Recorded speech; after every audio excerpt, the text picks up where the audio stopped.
Hi guys, युक्ति professional classes में आपका स्वागत है। मध्य प्रदेश लोक सेवा आयोग द्वारा एक वैकेंसी है सहायक कुल सचिव असिस्टेंट रजिस्ट्रार, जो कि पीजी जिन्होंने भी पीजी कर रखा है उनके लिए ये वैकेंसी है। तो इसकी जो फॉर्म भरने की डेट है वो है 6 फरवरी से 6 फेब से है स्टार्ट, और लास्ट इसकी डेट है 5 मार्च 2026। एग्जाम डेट जो होगी वो होगी 17 मई। तो यहाँ एग्जाम की तिथि 17 मई है, और इसके जो एडमिट कार्ड आएंगे 7 मई तक पीएससी की साइट पे आपको अवेलेबल हो जाएंगे। इसके बारे में और हम जानकारी देख लेते हैं। इसमें टोटल वैकेंसी आपको जो देखने को मिल रही है, टोटल पोस्ट है 12, जिसमें से जनरल की 4, एससी 2, एसटी 2 और ओबीसी की 3 और ईडब्ल्यूएस से 1 पोस्ट है इसमें। इस प्रकार टोटल 12 वैकेंसी है इसमें। और इसकी क्राइटेरिया जो है इसमें, तो यहाँ जो इसकी शैक्षणिक अर्हता की बात है, तो किसी भी मान्यता प्राप्त विश्वविद्यालय से न्यूनतम 55% उसने जो पीजी किया है, स्नातकोत्तर या समकक्ष उपाधि उत्तीर्ण की है। यहाँ पे रोजगार पंजीयन होना जरूरी है। तो ये जब इंटरव्यू तक जब डेट आएगी तब तक आपका रोजगार पंजीयन होना चाहिए। तो कभी भी इसकी जरूरत पड़ सकती है, तो आप इसको रोजगार पंजीयन करा लीजिएगा। और अगर जो कोई ऑलरेडी जॉब में है तो उन्हें रोजगार पंजीयन की आवश्यकता नहीं है।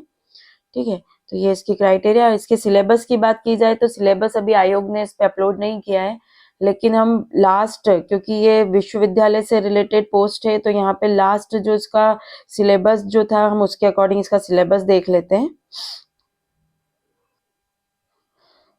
तो एमपी असिस्टेंट रजिस्ट्रार का हम सिलेबस देख रहे हैं, जिसमें फर्स्ट पेपर जो होगा, पेपर 1 जो होगा वो एमपी जीके होगा, और जो सेकंड है वो सब्जेक्टिव होगा। तो सब्जेक्टिव में जो है यहाँ पे हमारा यूनिवर्सिटी से रिलेटेड है, एजुकेशन एंड एडमिनिस्ट्रेशन। तो उसमें हमारी जो यूनिट है, सबसे पहली यूनिट जो है हायर एजुकेशन से है, जिसमें structure and types of higher education है। फिर administrative structure, objective, function, programme of following bodies, तो यूजीसी, नेक, एआईसीटीई, एनएमसी, इन सब जो ये बॉडीज है, इन सब के ऑब्जेक्टिव्स और इनके कार्य, उत्तरदायित्व, इनके बारे में करना है। फिर उसके बाद है शिक्षा मंत्रालय एवं संबंधित संस्थाएं जो है, रूसा, डीएसटी, डीबीटी, एनआईसी, इनके बारे में सारी इंफॉर्मेशन हमें इसमें देखनी है। फिर इंटरनेशनल जो इंस्टीट्यूट है उसके, यूनेस्को, यूनिसेफ, एबीडी, इनके बारे में, वर्ल्ड बैंक, इस बारे में। यूनिट 2 में है हमारा higher education and general administration. तो यहाँ पे एमपीपीएससी से रिलेटेड उसके function, organisation, concept, legislative, executive, judicial control over administration, citizen and administration, public participation और आरटीआई एक्ट, इससे रिलेटेड है हमारी यूनिट 2।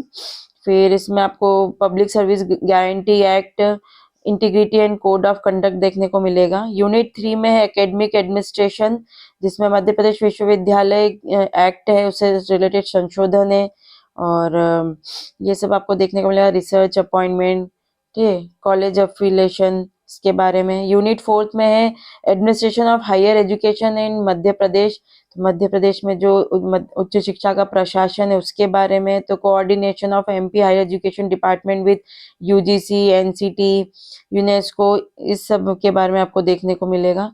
यूनिट 5 है यूनिवर्सिटी एडमिनिस्ट्रेटिव सिस्टम, जो है विश्वविद्यालय की प्रशासकीय व्यवस्था क्या है उसके बारे में, जिसमें जो यूनिवर्सिटी अथॉरिटीज, उनके रोल, ड्यूटीज, फंक्शन, ये committees, general council, executive council, board of studies, examination committees, result committees, research degree committees के बारे में देखने को मिलेगा। यूनिट 6 जो है फाइनेंशियल मैनेजमेंट से रिलेटेड है, जिसमें concept of financial management, budget preparation, public depth grants, audit, annual report, public account committee, इससे रिलेटेड है। MP store purchase rules, service procurement rules 2015 के बारे में। यूनिट 7 है टीचिंग एंड रिसर्च के बारे में है। तो टीचिंग के बारे में यहाँ पे जो भी है factors affecting teaching ads, evaluation system, research और रिसर्च एथिक्स। फिर 8th यूनिट से हमारा एनईपी के, नेशनल एजुकेशन पॉलिसी, राष्ट्रीय शिक्षा नीति के बारे में, जिसमें इसका vision, concept, formal distance education, vocational, technical, legal, medical, agriculture, general education, value based education, skill development, policy governance, इसके बारे में। यूनिट 9 जो है MP higher education and regulatory bodies के बारे में है। इसमें admission fee regulatory committee, private university regulatory committee, human rights commission, state women commission, schedule caste commission, schedule tribe commission, minority commission जो एमपी से रिलेटेड है, backward class commission, backward class welfare commission, ये सब MP से related ये देखना है। फिर लास्ट जो यूनिट है 10th यूनिट, जिसमें अध्ययन बोध है, जिसमें हिंदी और इंग्लिश के पैसेज आएंगे, गद्यांश आएंगे और उससे आपको क्वेश्चन देखने को मिलेंगे। तो इस प्रकार ये 10 यूनिट्स है हमारे एजुकेशन एंड एडमिनिस्ट्रेशन से रिलेटेड जो सिलेबस है उसमें। तो इसकी भी हम प्रिपरेशन, अगर हो सका तो इसकी भी प्रिपरेशन हम जल्दी स्टार्ट कर देंगे। तो अगर आपने मेरे चैनल को सब्सक्राइब नहीं किया है और आप प्रिपरेशन करना चाहते हैं तो जल्दी से मेरे चैनल को सब्सक्राइब कर लीजिए, इस वीडियो को ज़्यादा से ज़्यादा शेयर कर लीजिए ताकि ज़्यादा से ज़्यादा लोगों को बेनिफिट मिल सके, और वीडियो को लाइक ज़रूर करिएगा। Thank you.